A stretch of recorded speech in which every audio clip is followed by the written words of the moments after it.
Live from Fargo and serving you on TV, online, and on the go. This is Valley News Live at 6. Millions of Americans are hitting the road around the country, and holiday travel is in full swing here in the FM area tonight. When you leave, remember to lock everything up at home and check if any packages are being delivered. 11 million homeowners across the country fell victim to package thieves, according to a recent study. And while we usually talk about that kind of theft around the holidays, police are warning about it this time of year. Valley News Team's Bradford Eric finds out how going on vacation can lead to bad guys swiping your packages. The hours-long just how south of. We're working hard to bring you the news this holiday weekend, but package thieves are working hard too to ruin your fun in the sun. It did kind of take me off guard because you would think that would probably happen more so during the holiday season, and it does. And Officer Schindel-Decker is right. We deck the halls, trim the trees, and offer our packages unknowingly up to thieves. It's very convenient, so they're doing it at all times of the year. So now I think that, the bad guys have kind of figured that out. It's our own fault. We simply cannot get enough of online shopping, meaning we're getting packages delivered throughout the entire year. And as we head further into summer, many of us have vacations planned and head to the lakes. If you know you're gone every single weekend, it's important to talk with your neighbors that you trust and to let them know, hey, can you just please keep an eye out on my property? Police recommend checking windows, locks, and utilizing timers on maybe a lamp or two inside to deter thieves. If you're going to be gone, track your shipments and know when they should be delivered. Consider having packages held by the Postal Service, FedEx, or UPS too. And police say just about anything left in your yard or front step unattended can be a perfect opportunity for a thief. In Fargo, Bradford Eric, Valley News Live. We've posted more information about Fargo PD's Lock or Lose It program online. Click on this story on our website at valleynewslive.com. Authorities may have located the body of a northern Minnesota woman who had been missing since the fall of 2013. Kitson County Sheriff Steve Porter tells Valley News Live that the body was in a car belonging to Don Carlson. The car was found at the bottom of a river channel near Lake Bronson State Park. Carlson's purse and her photo ID were also in that car. Before her disappearance, her family said that she told them she wanted to move away. An autopsy is being performed to confirm the identity as well as the cause of death. A Fargo man was hurt in a semi-rollover crash near Buxton, North Dakota. Investigators with the North Dakota Highway Patrol say 32-year-old Nicholas Potter was heading north on County Road 81 when his vehicle went into the ditch and rolled. Potter had been pulled from the vehicle because it landed on its roof. A member of the Buxton Fire Department tells us the man was flown to Fargo to be treated for his injuries. The Valley News Live Skyview drone gave us quite a few things, shows us quite a few things greening up. This is a look from rural Rolog, Minnesota. And as Memorial Day weekend gets underway, what should we expect from our weather? Well, let's find out, first of all, what's happening tonight. Hutch? Well, tonight we do have a few showers and thunderstorms way out by Duluth, but for most of our area, quiet. We do have a few clouds that have passed overhead, and that really subdued the heating in the afternoon. If we do see any sprinkles, it will be up in the northern valley along the international border. Here's a weekend look at your weekend holiday planner. As we look at Saturday, will be the warmest, just a slight chance of some thunder showers, mainly on Saturday. Sunday will cool off a bit with scattered showers, mainly on the Minnesota side of the river.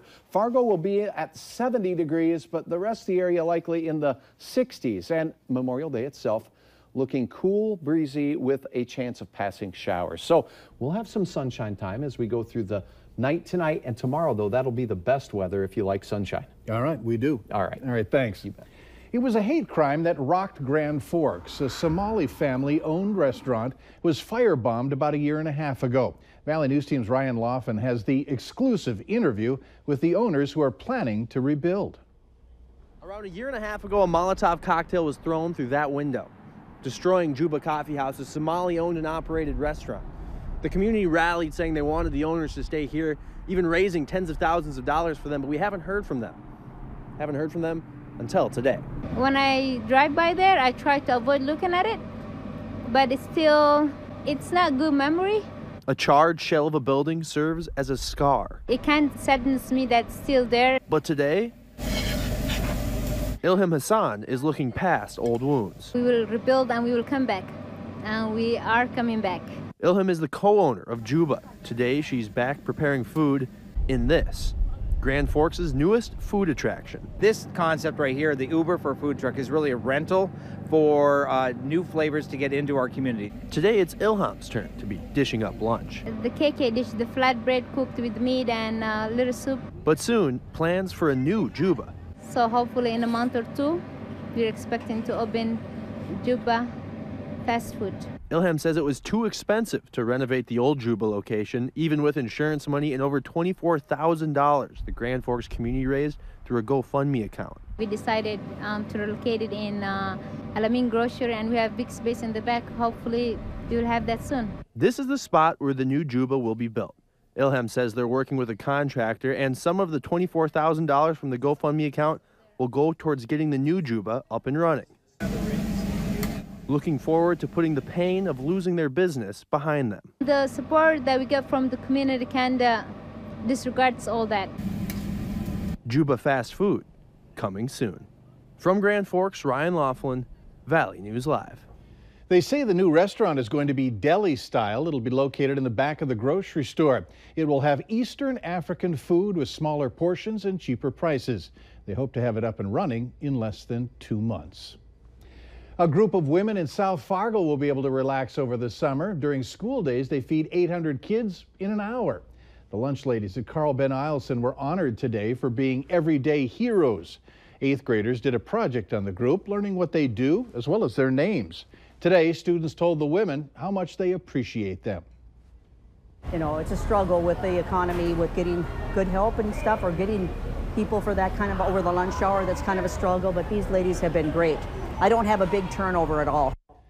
The 8th graders decorated serving aprons for the lunch ladies with special designs showing appreciation. The women say they'll be wearing them to work soon. We all expect privacy, especially when we go into the public fitting rooms or bathrooms. But should we be expecting more and be watchful? Yesterday, we told you about the arrest of a Moorhead man filming underage girls while they go to the bathroom.